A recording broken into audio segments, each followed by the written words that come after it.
Je me présente, je m'appelle Valérie Bérubé, je suis aide pédagogique au Cégep à Victoriaville. Aujourd'hui, en fait, je viens vous parler de la soirée collégiale, mais en fait, au nom du SRAC, fait que vous allez voir, je vais donner des exemples, là, oui, bien sûr, du Cégep de Victoriaville, parce que c'est celui que je connais le mieux, mais on va parler aussi des différents services et des différentes possibilités qu'il y a partout au niveau du service régional du SRAC. On s'en vient, on a un petit délai. Pour vous donner une idée, là, je vais essayer de pas trop... on essaye habituellement là, que ça rentre à peu près dans 1 heure, là, la présentation. Je vais essayer de pas trop m'étirer. 2 objectifs dans la soirée, en fait. Vous informer sur les différentes étapes de l'admission et de l'inscription au cégep. Fait qu'une partie, là, je dirais, un peu administrative. C'est quoi les différentes étapes, comment on fait ça. Et ensuite, bien, quelques trucs pour aider votre jeune à mieux définir son avenir professionnel et à bien réussir aussi son passage secondaire collégial, qui est un passage là, quand même aussi important que celui du primaire au secondaire. Vous allez voir, dans la soirée, je vais beaucoup utiliser ce document-là, c'est ce qu'on appelle le passeport cégep. Je vais vous l'expliquer là, tout au long de la soirée et tout ça. Fait qu'il y a plein d'informations là, disponibles sur ici. Et comme vous voyez en haut aussi, le site du SRAC est aussi une mine d'informations. Vous allez retrouver les mêmes informations qu'il y a dans le passeport, mais aussi des différents liens là, qu'on va parler un petit peu plus tard. Bon, on commence par, je trouve toujours que ça commence raide avec cette diapositive-là. En fait, pourquoi un service régional d'admission? C'est que quand plusieurs années, en fait, chaque cégep gérait individuellement ses inscriptions. Et là, ce qui arrivait, en fait, c'est que chaque cégep recevait plusieurs demandes, et là, les étudiants pouvaient faire de multiples demandes d'admission, et c'était très difficile pour les cégeps de savoir, bon, ben, comment je vais avoir d'élèves réellement qui vont venir chez nous. Parce qu'imaginez, si chaque élève fait 4, 5, 6 demandes, ça fait beaucoup plus de demandes d'admission en circulation que d'élèves réels qui vont se présenter. Alors, on a créé les services régionaux d'admission. Il y en a 3 au Québec. Il y a le SRAC. Nous, ici, on fait partie du SRAC dans la ville de Victoriaville. Le SRAC, le Q, c'est pour la région de Québec. Fait qu'on est comme dans la grande région de Québec. Fait que je pense que vous le voyez à l'endos ici, là. En fait, dans le SRAC, ça part de Victo et on s'en va jusque dans l'est du Québec. Fait que c'est autant Victoriaville, la ville de Québec, Thetford Mines, la Pocatière, Rivière-du-Loup, jusqu'à Rimouski, Sept-Îles, etc., plus dans l'est. Après ça, il y a un autre service régional qui s'appelle le SRAM. Fait que là, le M pour la grande région de Montréal. Et là, vous allez voir, le M est très large. Fait que oui, c'est la ville de Montréal, mais c'est de Drummondville jusqu'en Abitibi. Fait que là, c'est Drummondville, Sherbrooke, les Laurentides, Terrebonne, Trois-Rivières, Shawinigan. Fait que nous, là, vous voyez, on est vraiment sur la limite. Fait que nous, on est avec la grande région du SRAC, mais nos voisins sont beaucoup dans le SRAM. Et il y a un troisième service régional d'admission qui s'appelle le SRASL. C'est pour le Saguenay-Lac-Saint-Jean. C'est seulement 4 cégeps. Probablement que c'est pas tout le monde ici qui va faire une demande au SRASL. Fait que c'est en fait Chicoutimi, La Pocatière, Jonquière et le cégep d'Alma. Fait que c'est seulement ces 4 cégeps-là. Et là, bien, pourquoi on divise ça comme ça? On va pouvoir y aller, Philippe.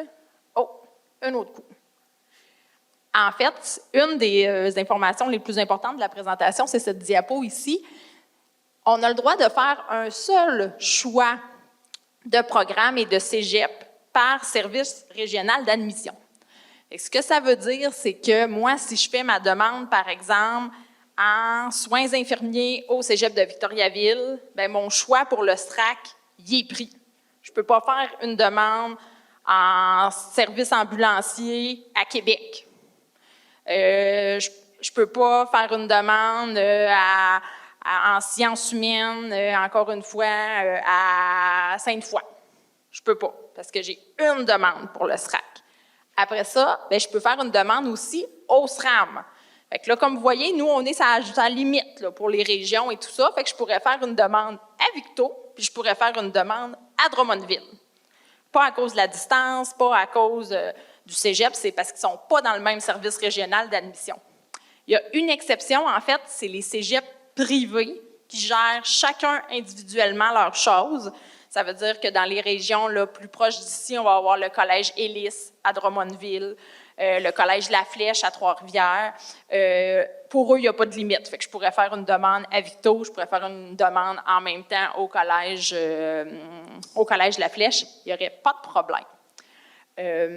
Et là, après ça, bien sûr, dans les cégeps, on a deux grands types de programmes. Les programmes préuniversitaires, qui, ça le dit un peu, qui nous préparent pour aller à l'université, et les programmes techniques de 3 ans, qui peuvent servir à deux choses. En fait, soit parce qu'en technique, je vais apprendre un métier, fait que c'est une formation qualifiante, fait que quand j'ai terminé, je peux continuer, je peux aller travailler, mais si je le désire aussi, je peux continuer à l'université. Ce qui était moins un parcours classique, là peut-être 20 ans, mais maintenant, on a beaucoup de nos élèves qui font une technique et qui continuent par la suite à l'université. Fait que faire une technique, ça ne signifie pas automatiquement la fin des études après ça. Ça dépend de chaque personne et de chaque intérêt. On y va. Je ne vous donnerai pas 22 exemples parce qu'il y en a beaucoup des programmes collégiales, mais dans les programmes préuniversitaires, c'est souvent nos classiques qu'on connaît bien, les sciences de la nature, les sciences humaines, les arts et lettres. Dans un domaine plus artistique, la musique, la danse, les arts visuels. Il y a le programme en histoire, en sciences informatiques et maths et en sciences, lettres et arts. Je vais y revenir dans 2 instants. Et ensuite, dans les programmes techniques, on les divise par famille. Fait qu'on va avoir les techniques biologiques et agroalimentaires. C'est tout mon grand domaine, je vous dirais, de la santé. Là-dedans, on va avoir tout ce qui est l'agriculture. On va avoir tout ce qui est foresterie, toutes ces choses-là. Dans les techniques physiques, on va avoir, là, il y a vraiment beaucoup de choses. On va avoir autant de l'architecture, toutes les techniques en génie, quelque chose, génie mécanique, génie électronique. On va avoir des choses dans le domaine des avions, des bateaux, de la maintenance industrielle, de toutes ces choses-là. Les techniques humaines, fait qu'en relation avec les autres, le classique, technique policière, éducation spécialisée, éducation à l'enfance, technique de travail social, fait que vraiment beaucoup en relation. Les techniques administratives, fait que bien sûr, la comptabilité-gestion, la gestion de commerce, on va avoir l'informatique, la gestion hôtelière là-dedans. Et les techniques des arts et des communications graphiques, fait que là, encore une fois, musique, design de présentation, théâtre, graphisme, animation 3D, fait que le grand domaine artistique. Et dans le passeport collégial, c'est ce que vous avez. Fait que vous avez chacune des formations et à quel endroit chaque formation se donne pour le SRAC. Dans les programmes, en fait, peu importe, dans tout ce qu'on a vu dans la diapositive précédente, en fait, tout le monde au cégep fait de la formation générale. Fait que c'est mes 4 cours de français, mes 3 cours de philosophie, 2 cours d'anglais, 3 cours d'éducation physique et 2 cours complémentaires. Un cours complémentaire, c'est un cours de culture générale. Le cégep nous fournit une liste. On choisit un cours parmi ceux-là et ça nous permet d'apprendre, d'élargir nos horizons. Si, par exemple, j'étudie en langue, je ne pourrais pas prendre un cours complémentaire en espagnol. Je pourrais prendre un cours de nutrition, de soins d'urgence, de gestion du stress, de psychologie des interactions sociales. Bon, vous voyez un petit peu le topo. Et bien sûr, il y a de la formation spécifique propre à notre domaine d'études. Ça veut dire que, par exemple, si j'étudie en sciences humaines, je vais avoir des cours de psychologie, je vais avoir des cours d'histoire, de politique, de méthodologie. Si j'étudie en éducation à l'enfance, je vais avoir de la psychologie de l'enfant, alimentation, développement moteur. Fait que vraiment des cours qui sont axés sur le programme que j'ai choisi. Les cheminements particuliers, là, on ratisse encore une fois très, très large. Pour les programmes préuniversitaires, il y a souvent des profils.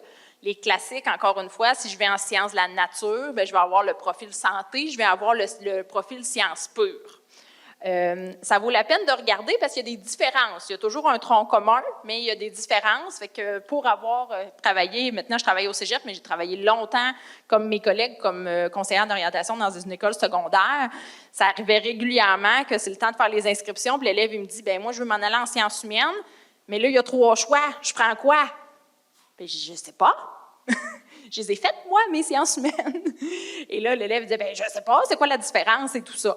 Fait que ça vaut la peine d'aller voir parce qu'on veut avoir quelque chose qui nous ressemble. On va avoir le baccalauréat international qui est la suite un peu du PEI, mais version collégiale. On peut avoir du bac international en sciences humaines, en sciences nature. On peut avoir ce qu'on appelle des doubles decks. Des doubles decks, c'est pour les élèves. Moi, le BI et le double deck, j'appelais ça mes programmes plus, là, c'est des élèves souvent qui aiment beaucoup de choses et, par exemple, vont vouloir faire et des sciences humaines et le programme de danse, par exemple. Fait qu'on va jumeler les 2 formations et au lieu de les faire en 4 ans, fait que 2 ans chaque formation, bien, ça prend 3 ans. Fait que c'est des formations comme enrichies. Dans les différents programmes, on peut avoir de l'alternance travail-études. De l'alternance travail-études, ça veut dire que dans notre formation, il y a des stages qui sont intégrés et c'est des stages qui sont rémunérés. Fait qu'on a ça dans les différentes techniques, là, il y en a dans plein de programmes. Fait que c'est intéressant, on développe nos connaissances, nos compétences et en plus, bien, on est payé pour le faire. Il peut y avoir des passerelles ou des ententes d'ECBAC entre différents programmes et certaines universités. Je dirais soins infirmiers, beaucoup, en administration, des passerelles, maintenant, il y en a même certaines en relations humaines. Fait que, tu sais, je suis éducateur spécialisé, je veux continuer en psychoéducation, bien, je vais avoir quelques cours de crédité. Fait qu'il faut s'informer là, dans les différents cégeps, il peut y avoir des ententes comme ça. Et il y a une autre possibilité au cégep aussi qu'on n'a pas vu tantôt, qui est ni un préalable, pas un préalable universitaire, ni un préuniversitaire, ni une technique, c'est le cheminement qu'on appelle tremplin DEC. Un tremplin DEC, en fait, c'est pour les étudiants qui veulent commencer le collégial, mais qui ne savent pas trop en quoi étudier.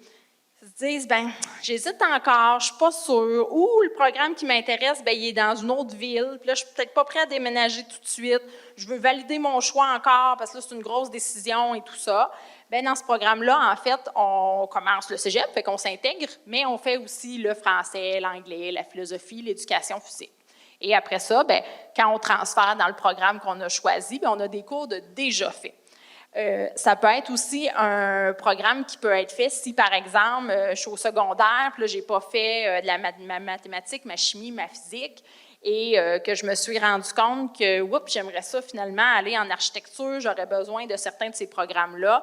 Bien, des fois, on va commencer en tremplin DEC, puis on va aller chercher les préalables qui nous manquent. Fait que, vous voyez là, différents parcours qui existent et tout ça. Comment on peut s'informer sur les différents programmes? Bon, bien, c'est sûr, comme on a vu avec Philippe et Geneviève, les professionnels des écoles sont très, très, très importants. Bien sûr, les sites web. La semaine prochaine, ça va être le salon Carrière-Formation à Québec, où il y a vraiment toutes les écoles là, qui sont représentées, où on peut aller chercher des informations et tout ça. Une option que j'aime beaucoup, puis des fois les élèves ils hésitent, sont gênés un peu, c'est le petit en bas qui s'appelle « Étudiant d'un jour ».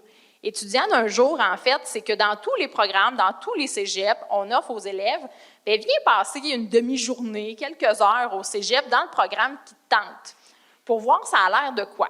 Fait que tu es intégré vraiment dans la classe, là, avec les étudiants. On t'amène dans des cours plus fun, là, vraiment théoriques, où il va se passer, là, ça ne sera pas un cours d'éducation physique où tu vas regarder les autres jouer au badminton. Là. Ça ne sera pas ça. Là. On va vraiment te plonger dans l'action.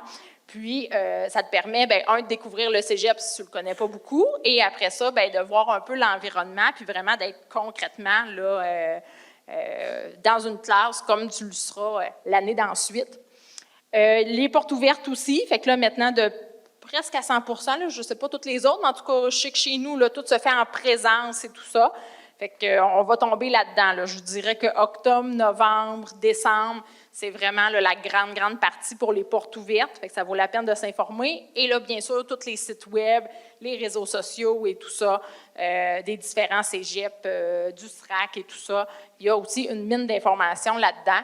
Fait que je pense que c'est vraiment plus de prendre le temps puis de se mettre en action parce que trouver les informations, c'est quand même relativement simple. Vous voyez, on est ici sur le site du SRAC.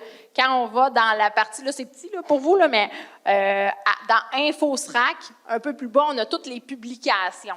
Fait que si vous dites, ben crème, on ne se souvient pas trop comment faire la demande d'admission ou on voudrait des informations comme parents, par exemple, bien, sur ce site-là, on va vous référer aussi à l'ordre des conseillers d'orientation où on va mettre, où il y a plein d'explications sur comment accompagner son jeune, si on sent qu'il y a de la démotivation, comment on peut l'accompagner, etc., etc. L'admission. Fait que vraiment, pour commencer, quand on peut faire une demande d'admission? On peut faire une demande d'admission quand on est en voie d'obtenir notre DES, fait que notre diplôme d'études secondaires. Pour avoir notre DES, en fait, il faut 7 matières, fait que français, anglais de 5e secondaire, mathématiques, sciences, histoire de 4e secondaire, éducation physique ou éthique de 5e secondaire et les arts plastiques de 4e. Et après ça, il faut des unités, fait qu'il faut avoir réussi différents cours. Fait qu'il faut 54 unités de 4e secondaire, de 4 et 5 en fait, et au moins 20 unités de 5e secondaire. Encore une fois, si votre enfant doute, dit « moi j'ai un parcours un peu particulier », tout ça, les CO, c'est vos meilleurs amis pour regarder tout ça. On sait très bien, vous allez faire la demande pour venir au cégep probablement fin janvier, février. Votre secondaire, il n'est pas terminé. Fait que tout le monde est admis conditionnellement. Et nous, quand on revient de l'été, en fait, c'est la première chose qu'on fait. On valide si chaque étudiant a son diplôme d'études secondaires. Ensuite, bien, il peut y avoir des conditions particulières, fait que des préalables du ministère. Fait que, par exemple, bien, est-ce que dans mon programme, je vais avoir besoin de mathématiques enrichies, de chimie, de physique? Fait que ça, encore une fois, dans le passeport collégial, c'est indiqué, là, je me semble, il y a des petits chiffres et tout ça, fait que des fois, oups, j'ai une idée, tel programme pourrait m'intéresser, bien, est-ce que j'ai les bons préalables? Parce que sinon, c'est sûr que ça peut être un cas de refus. Et après ça, bien, dans certains programmes, dans certains cégeps, je peux avoir des conditions particulières comme des entrevues qui peuvent être demandées, les fameux tests physiques, fait que les tests physiques en technique policière, pour ambulanciers, par exemple, bien, il va y avoir des tests qui vont devoir être faits aussi en surplus. Fait que c'est pas juste le DES. Après ça, bien, les fameuses dates, c'est facile pour le premier tour, en fait, même que ce soit au DEP, que ce soit au cégep, que c'est même à l'université, la date limite, c'est le 1er mars. Et après ça, bien, on a comme la première chance, deuxième chance, troisième chance, quatrième chance. Fait que ce que ça veut dire, c'est qu'au premier tour, pour le 1er mars, en fait, tout est ouvert. Fait que je peux choisir ce que je veux parmi les différents programmes et tout ça. Je fais mon choix, un choix pour le SRAC et tout ça. Finalement, oups, je ne suis pas admis. Ça veut-tu dire que je n'ai pas le droit de venir au collégial? Non, il y a un deuxième tour. Et là, je vais aller sur le site web puis je vais voir bien, où il reste de la place. Fait que là, des fois, bien, au 3e, au 4e tour. Et des fois, bien, ça peut être un élève aussi qui se dit, ben non, moi, j'ai pensé à ça, là. J'irai pas au cégep, ça me tente pas, c'est pas fait pour moi et tout ça. Puis je sais pas, moi, finalement, il voit Philippe ou Geneviève au mois de mai, puis il se rend compte, hey, finalement, j'aimerais ça, j'ai pensé à tel programme, il reste de la place. Bien, une personne pourrait faire une demande au 1er juin, puis si le programme est encore ouvert et il reste de la place, bingo, il peut faire sa demande d'admission. Les demandes, on les fait par le web. Pour le SRAC, il y a des frais de 39 $. C'est des frais pour déposer la demande. Ce n'est pas les frais, ce n'est pas ce que ça coûte venir au cégep. On le paye en ligne au SRAC. Pour vous donner une idée, là, pour le SRAM, c'est 30 $. Pour le SRASL, c'est 35 $. On est pas mal dans les mêmes eaux. Vos enfants n'auront pas à déposer de documents si ils sont aux études ici, s'ils sont nés au Québec. Il n'y a pas d'autres documents à fournir, là, fait que des fois, les parents sont inquiets, ils se disent « Voyons, il me semble qu'il fallait donner autre chose. » Et sinon, pour les enfants qui seraient nés à l'extérieur ou qui peuvent avoir des situations particulières là, par rapport à leur citoyenneté et tout ça, je vais vous référer aussi au conseiller d'orientation parce que des fois, il va y avoir des choses là, qu'il faut porter un petit peu plus attention. Ce n'est pas nécessairement compliqué, il faut juste être à l'affût davantage par rapport à ça.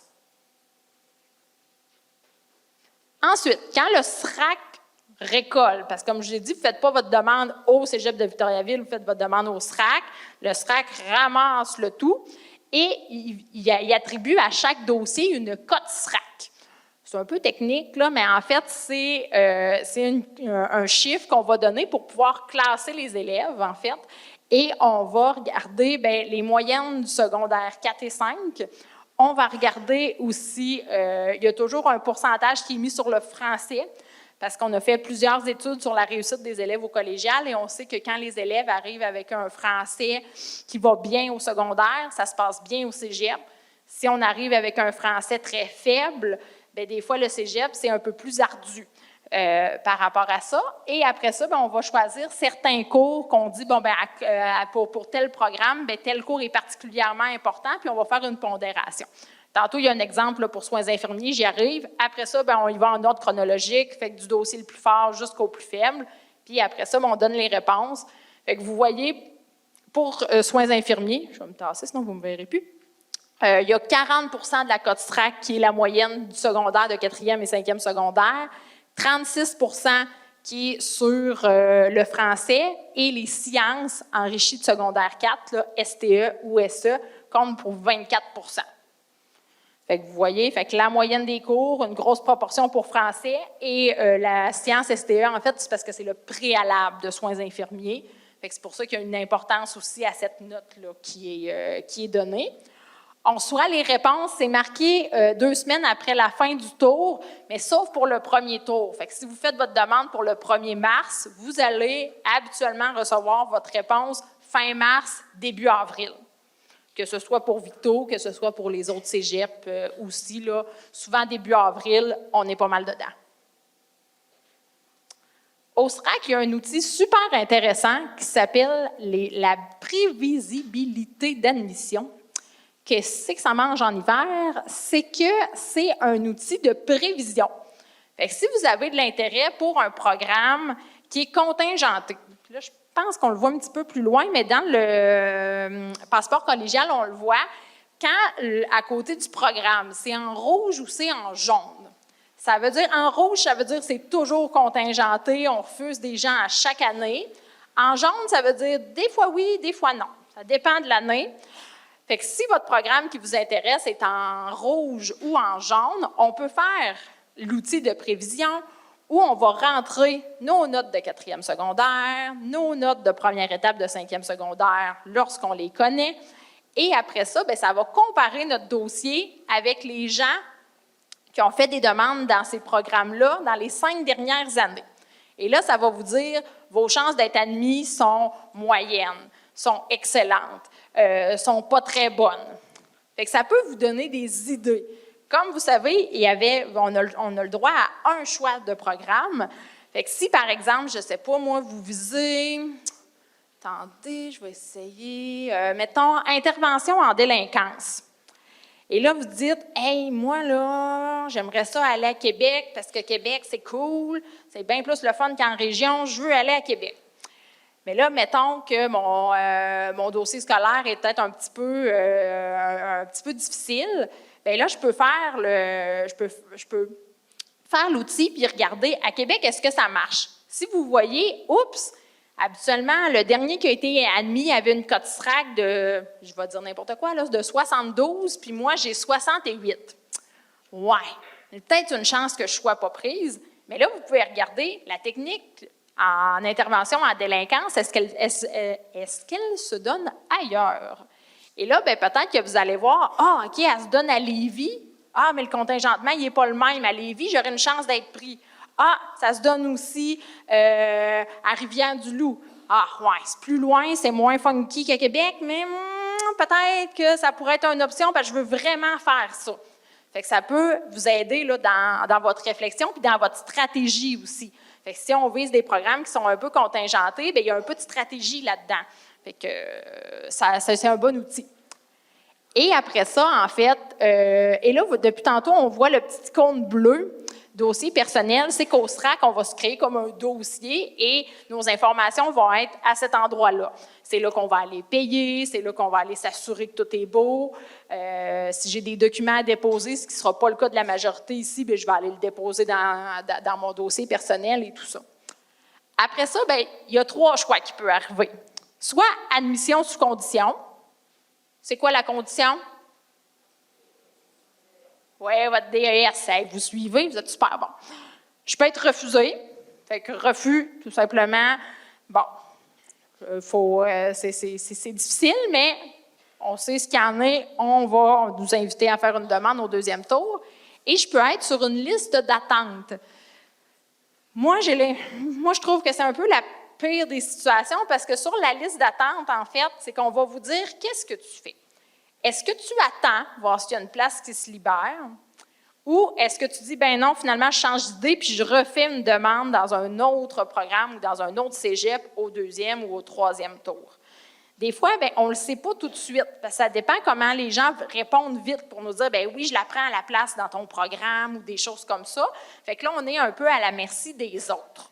Fait que là, bien, c'est peut-être là, la position qui est inconfortable, mais après ça, bien, il faut voir comment on veut vraiment aller dans ce programme-là. Est-ce qu'on se laisse une chance? Des fois, c'est possible d'appeler au cégep pour voir, bien, je suis combien sur la liste d'attente, est-ce que je suis 3e ou je suis 17e, par exemple.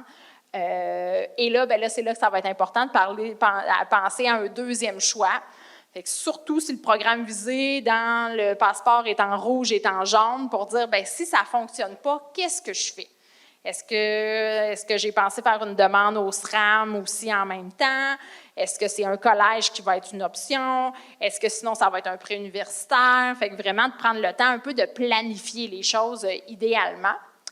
Et là, c'est le moment le plus important de la présentation. C'est une petite phrase qui semble anodine, mais qui est très importante. C'est qu'à la suite de votre verdict d'admission, il faut s'inscrire et faire son choix de cours au cégep.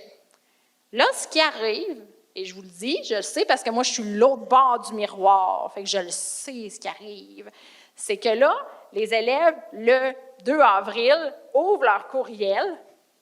Maman, je suis pris, yeah, c'est fait, hey, j'ai assez hâte, je suis contente, je vais être éducatrice spécialisée, c'est magique, ta.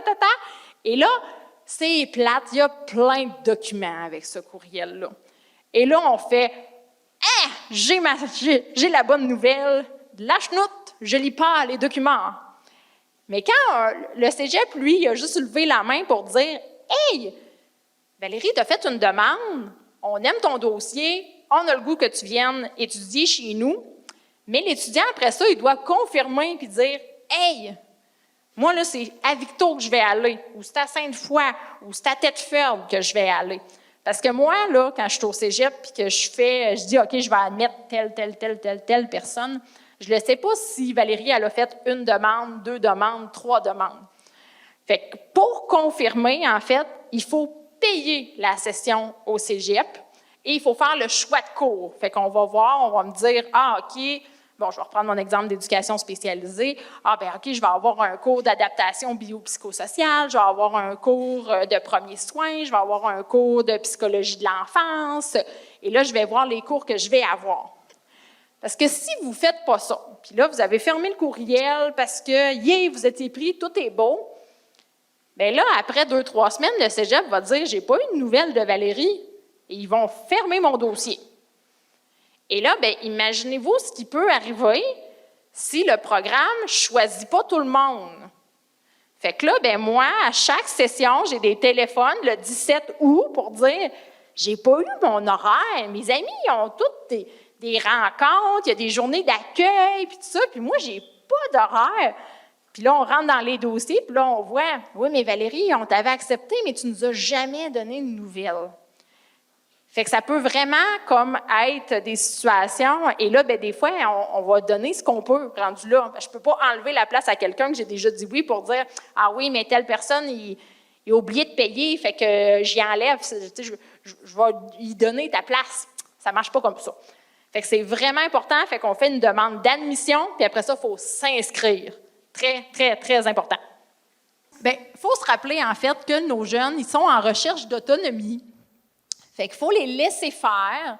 Je vous dirais aussi, petit conseil que vous n'êtes pas obligé de suivre, mais quand ça va être les demandes d'admission, traditionnellement, c'est fait à l'école et tout ça. Des fois, il y a des parents qui vont dire « Non, c'est une grande étape, on veut le faire chez nous et tout ça. » Aucun problème, on est très à l'aise avec ça et tout ça.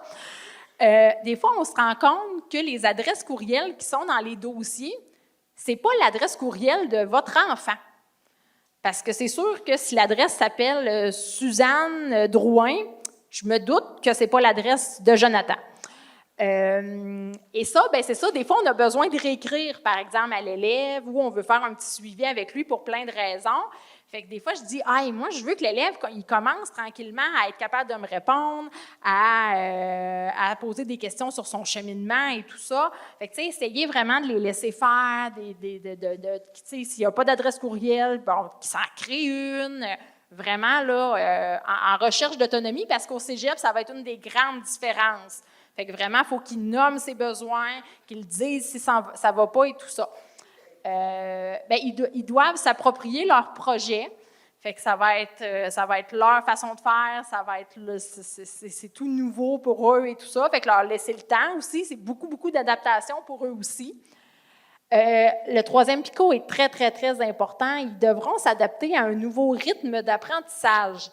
Toute leur vie, à date, ils ont connu une année scolaire à août à juin.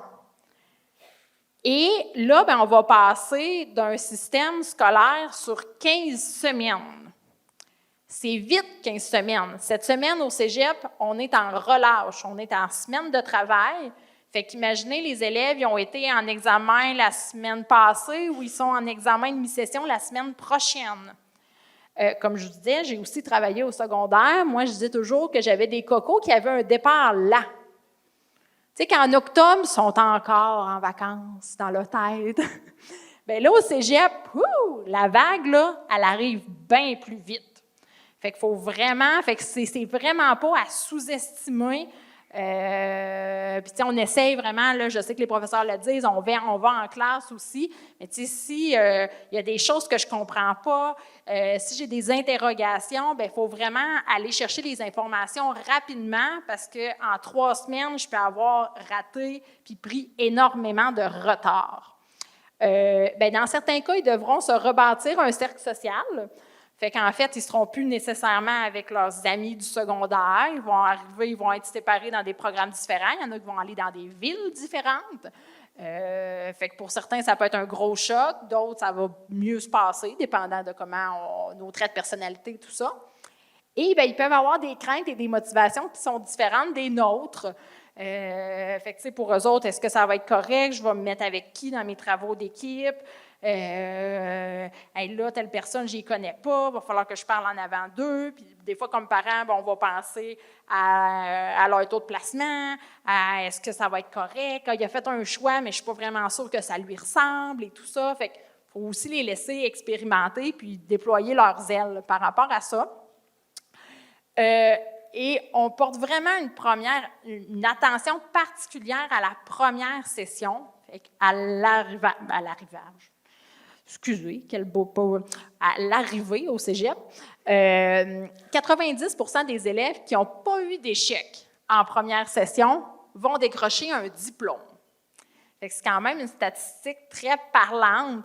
Fait que vraiment de dire, OK, là, vraiment le début est très important. Fait que comment on peut bien le préparer?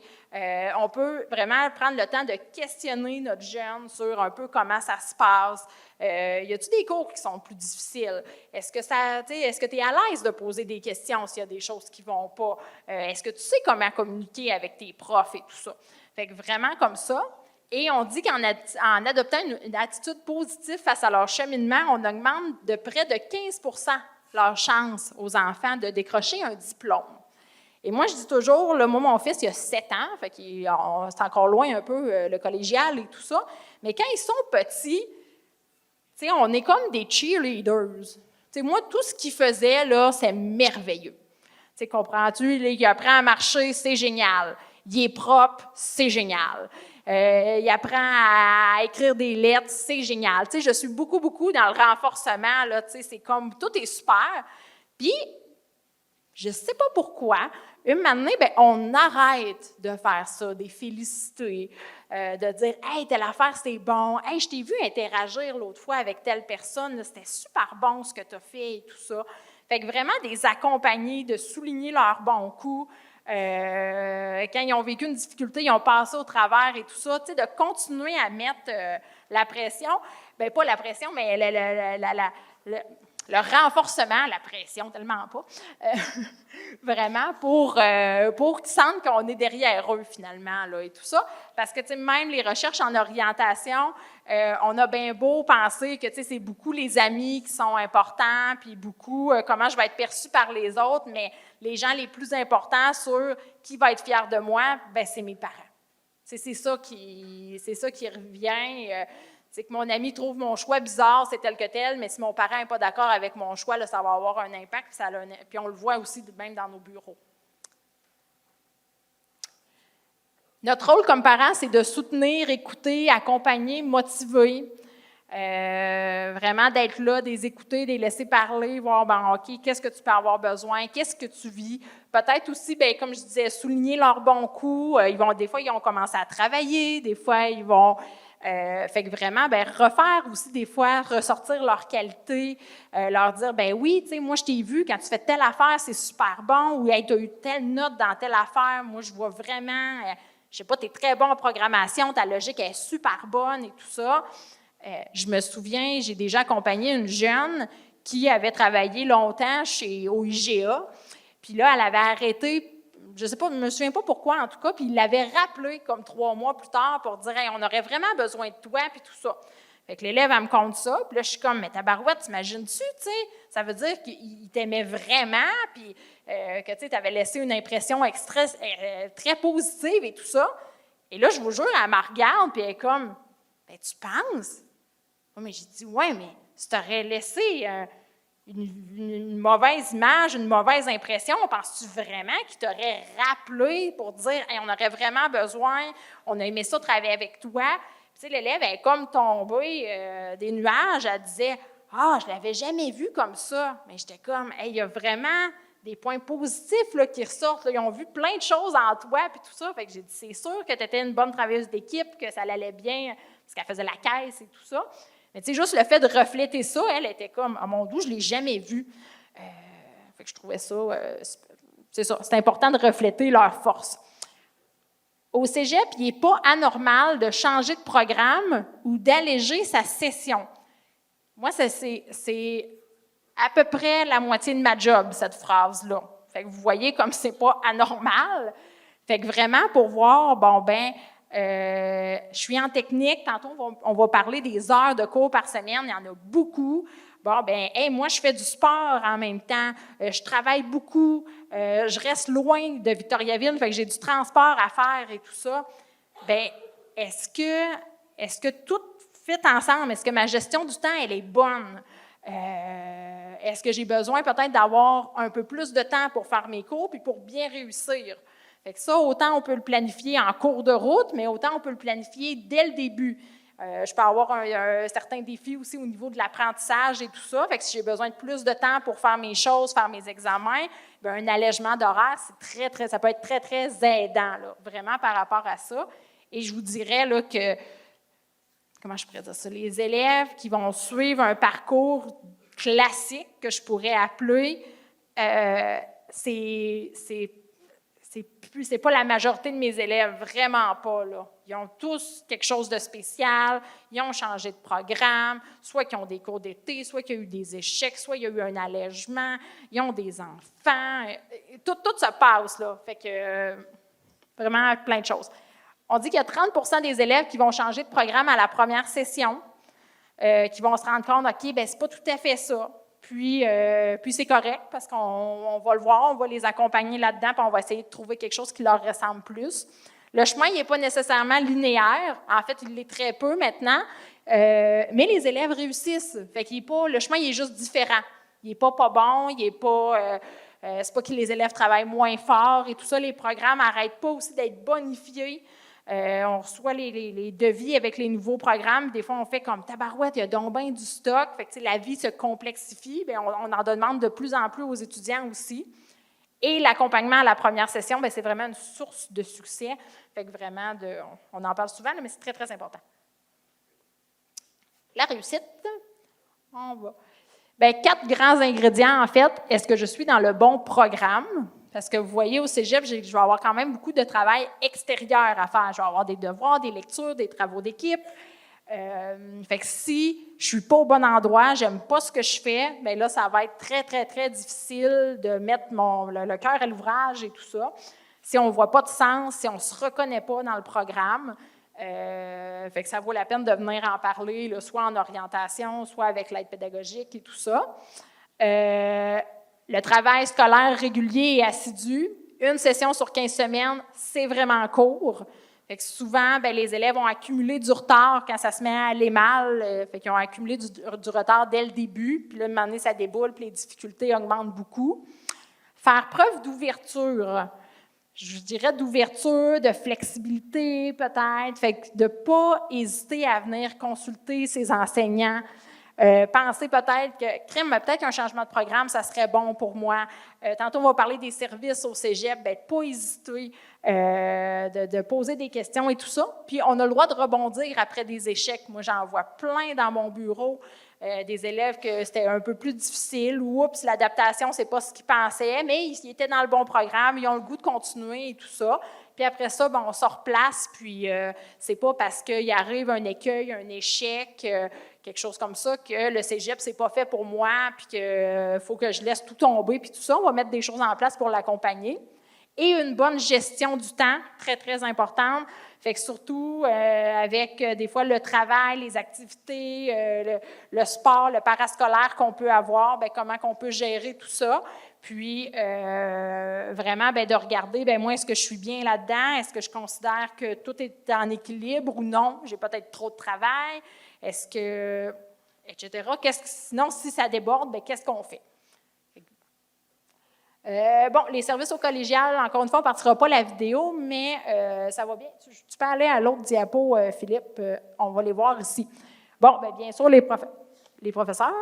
Après ça, je vous dirais en haut, là, c'est ça, les aides pédagogiques comme nous. Fait que les aides pédagogiques, en fait, c'est beaucoup l'horaire, les cheminements sur 4 ans, justement la gestion du temps, la gestion de l'horaire, les cours d'été, les reprises, vraiment ces choses-là. Souvent, l'aide pédagogique aussi, c'est la porte d'entrée au cégep. Fait que je dis toujours aux élèves, moi, je vais en classe, je vais me présenter et tout ça. Fait que de dire, Valérie, il se passe telle chose ou j'ai telle difficulté, qui je dois aller voir? Bien sûr, je ne gère pas tout. Fait que là, des fois, on peut dire, je cherche la conseillère d'orientation, c'est où, comment je prends rendez-vous et tout ça. On accompagne les élèves. Fait que oui, on a aussi des conseillères d'orientation. Il y a de l'aide psychosociale qui est là. Et, l'aide financière, toutes les animations pour la vie étudiante, le sport, etc., socio-culturel. Et peut-être la pastille qui peut être super importante, les services adaptés. Les services adaptés au cégep, c'est tous les élèves qui ont des plans d'intervention. Fait que si votre enfant a accès à certaines choses au cégep, s'il a un diagnostic médical, ça c'est très, très, très important parce qu'au secondaire, quand on soupçonne quelque chose, on peut mettre certaines mesures en place sans nécessairement qu'il y ait un suivi ou un diagnostic médical qui ait été posé. Au cégep, on doit vraiment avoir le papier médical ou du neuropsychologue, etc., etc. C'est pas grave si le document date de quand votre enfant était en 2e année. Ça, c'est pas grave, ça change pas et tout ça. Et après ça, on a des orthopédagogues, des éducatrices spécialisées qui peuvent accompagner les élèves. Fait que vraiment, autant On regarde ce que la personne a besoin, fait que ça va être un accommodement, c'est-tu de la prise de notes, est-ce que c'est du temps supplémentaire pendant les examens, c'est du antidote, etc., etc. Souvent, il y a un suivi, bien sûr, là, qui est fait avec les services qui ont ici à la polyvalente, mais c'est possible de contacter les services adaptés là, vers la fin là, de l'année scolaire, en mai, juin, des fois, pour discuter du transfert. Puis souvent, là, dès le mois d'août, là, les élèves doivent se rendre aussi aux services adaptés et tout ça. Fait qu'on fait le lien là, vraiment avec les services et tout ça. Puis c'est beaucoup, c'est rendu classique. Là, ça se passe très bien, là, le transfert. On peut y aller. Bien, l'implication au cégep, surtout dans ces temps, on va pouvoir passer à l'autre diapo tout de suite, mais on parlait beaucoup des sports, on parlait du socio-culturel, en fait, surtout dans des années où on a été beaucoup chez nous, pas nécessairement où on avait une grosse vie d'école, une grosse vie au cégep et tout ça. Bien là, vraiment, l'implication, quand on fait des activités, quand on fait du sport et tout ça, bien, ça travaille beaucoup notre sentiment d'appartenance, on a le goût d'être là, on connaît davantage nos gens, fait que si ça ne va pas, bien, on est plus à l'aise, on peut davantage lever la main et tout ça. Fait que, et je dirais, il y a une panoplie d'informations, d'activités qui sont disponibles. Fait que autant on va avoir du sport très structuré en hockey puis tout ça, mais on a une salle de conditionnement physique. Les élèves au cégep ont le droit d'aller à la piscine gratuitement. Qu'on va avoir autant de l'improvisation que du cégep en spectacle, que des cours de musique. Maintenant, sur l'heure du midi, souvent, il y a des ateliers créatifs et que les élèves peuvent s'inscrire à la pièce, fait que de la couture, de la peinture, etc. Fait qu'il y a plein de choses. Fait que je pense pour tous les goûts. Quand on parlait d'une gestion de l'horaire, en fait, bien, vous voyez, un horaire de cégep, ça a des trous. Ça veut dire que je n'aurai pas nécessairement des cours de 8 à 17 heures tous les jours, mais ça va être d'utiliser ces trous-là. Fait que, le lundi, vous voyez, là, j'ai juste un cours je finis à midi, puis après ça, j'ai un cours à 4 heures. Bien là, j'ai comme un 4 heures de lousse. Mais oui, je peux m'en aller chez nous puis prendre ça relax, mais souvent, bien, ça va me permettre de faire mes lectures, faire mes devoirs, faire mes travaux. Fait que vraiment, d'optimiser là, ces petits moments-là sont très importants. On peut passer à l'autre. Et là, ici, en fait, je vais sortir.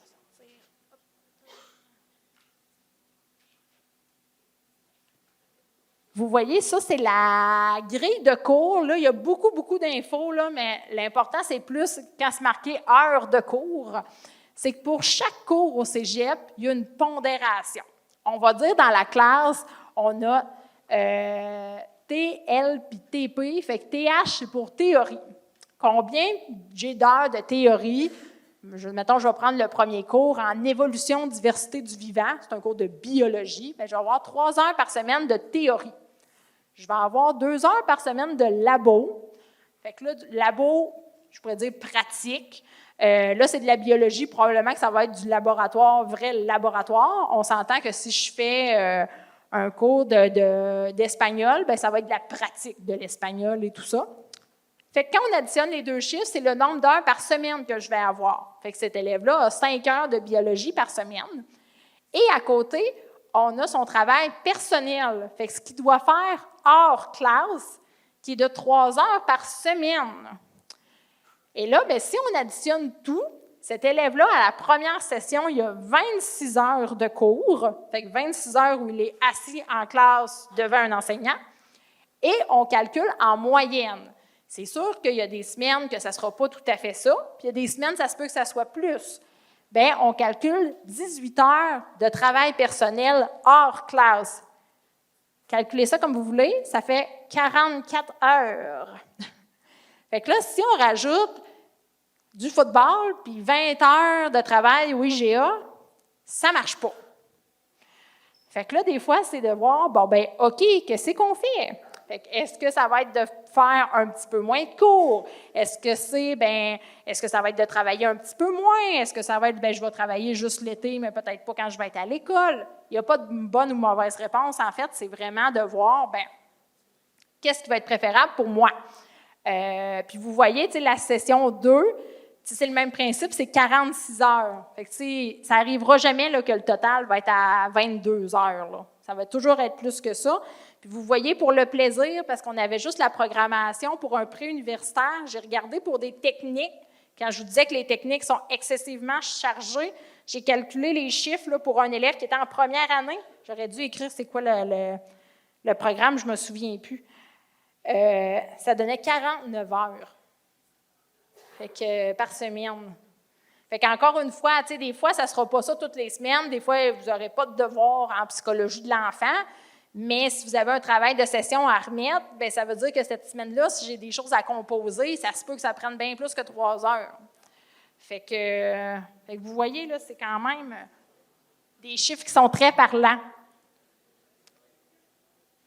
Je vais aller vite ici, là, mais en fait, pour obtenir notre DEC, c'est important d'avoir réussi tous nos cours, parce que des fois, les élèves me disent « Ouais, mais j'aime vraiment pas ça, ce cours-là, fait que je veux le lâcher. » Puis là, je suis comme « Ben oui, tu peux l'annuler, ce cours-là. Mettons, on est dans les dates, parce qu'il y a des dates à respecter. Fait que je le ferai pas. » Non, mais si tu le fais pas, tu n'auras pas ton diplôme d'études collégiales. Fait que tous les cours sont obligatoires pour avoir notre DEC. On doit réussir l'épreuve synthèse de programme, fait que c'est ce qui clôture notre programme. Et on doit réussir notre épreuve uniforme de français, qui est notre examen ministériel de français que tous les élèves font après leur 3e français. Fait que c'est les critères, personne ne s'en sauve. La question financière, et là, bien, c'est ça, vous voyez, le PowerPoint est fait par le STRAC, fait que je ne suis pas tout à fait d'accord avec ce qui est écrit. C'est marqué cégep public, donc Victo, Drummond, Thetford, Trois-Rivières. C'est marqué pas de frais de scolarité. Là, on joue un peu ces mots. Fait que c'est comme l'école primaire, secondaire, là, ça ne coûte rien, mais vous savez tous que ça coûte quelque chose. Bon, bien, en fait, il n'y a pas de droit de scolarité au collégial, mais il y a des frais d'inscription. Mettons que j'aurais mis du liquide paper. Je n'étais pas vraiment d'accord. Fait que pour vous donner une idée, là, en fait, le cégep, ce n'est pas extrêmement cher, mais ça coûte à peu près 200-250 $ par session. Il y a 2 sessions par année. D'un cégep à l'autre, ça varie légèrement pour les cégeps publics. Pour les cégeps privés, comme Ellis, La Flèche, là, c'est une autre game. Fait que là, ça peut être 1000, 1500 et plus par session, là, dépendant aussi des programmes et tout ça. Il y a une grosse différence. Et là, bien là, c'est sûr qu'après ça, ben, on exclut toujours là-dedans, dans le 200 $, bien là, il peut y avoir du matériel, des volumes à acheter et tout ça. Maintenant, je vous dirais que les livres, un peu, mais c'est plus... Tu sais, à ce temps, on utilise beaucoup l'informatique et tout ça. Souvent, ce qui peut être demandé, c'est un portable. Dans certains programmes, des fois, c'est un iPad. Mais des livres très dispendieux, des fois, les élèves en ont quelques-uns en début de formation qu'ils vont garder tout au long de leur formation, mais ça ne coûtera pas 1000 $ de livres, là. C'est très, très rare. C'est ça, là, des fois, c'est sûr que si je suis en soins infirmiers, mon stéthoscope, ça vous coûte un petit peu plus cher, mais les coûts, ça ressemble un peu à ça. Et là, c'est sûr que si je vais à l'extérieur, là, il va y avoir du transport, du logement, bien sûr, à payer, tout ça. Rendu au cégep, je peux avoir droit au système des prêts et bourses. Fait que là, on a mis l'adresse là. C'est possible de faire une simulation. Des fois, les parents nous appellent, disent, bien, qui a le droit à ça, les prêts et bourses? Comment ça fonctionne? Bien, il y a un simulateur qu'on peut faire. Souvent, pour faire la demande, mettons, pour l'année prochaine, fait que l'année scolaire 2023-2024, le site va ouvrir en juin. Fait que si vous essayez de faire la demande officielle tantôt, ça ne marchera pas, ça va être pour l'année scolaire en cours, là, présentement. Puis votre enfant est au secondaire, ça ne fonctionnera pas. Vous avez le droit de contacter la ressource d'aide financière au cégep. Fait que si vous dites « Mon enfant il a été accepté, mettons en avril », on a regardé un peu les prêts et bourses, c'est pas clair, parce que je vous dirais que c'est pas le site le plus convivial sur la planète. Vous pouvez appeler, elle s'appelle Joanne Côté, la personne, fait que vous pouvez appeler Joanne puis dire, bon, on est à tel endroit, on a de la difficulté, comment qu'on peut faire? Joanne va pouvoir vous accompagner là-dedans sans problème là, pour les nouveaux étudiants. C'est terminé. Hey, il est 31, je suis fière de moi. Dans l'invitation que vous avez reçue, parce qu'avant, on passait une feuille pour que les gens laissent leurs commentaires et tout ça, il y a eu un lien dans l'invitation que vous avez reçue là, pour noter les présentations. Fait qu'on aime bien avoir vos commentaires et tout ça, gênez-vous pas. Et je vais dire, comme ma collègue a dit, si vous n'avez vraiment pas aimé ça, écrivez-les, sinon je vais revenir l'année prochaine. Fait que vous allez être pris avec moi. Fait que, ben c'est ça, gênez-vous pas s'il y a des questions. Les CO vont être là, moi aussi. Fait que, ben merci beaucoup de votre attention, puis bonne soirée.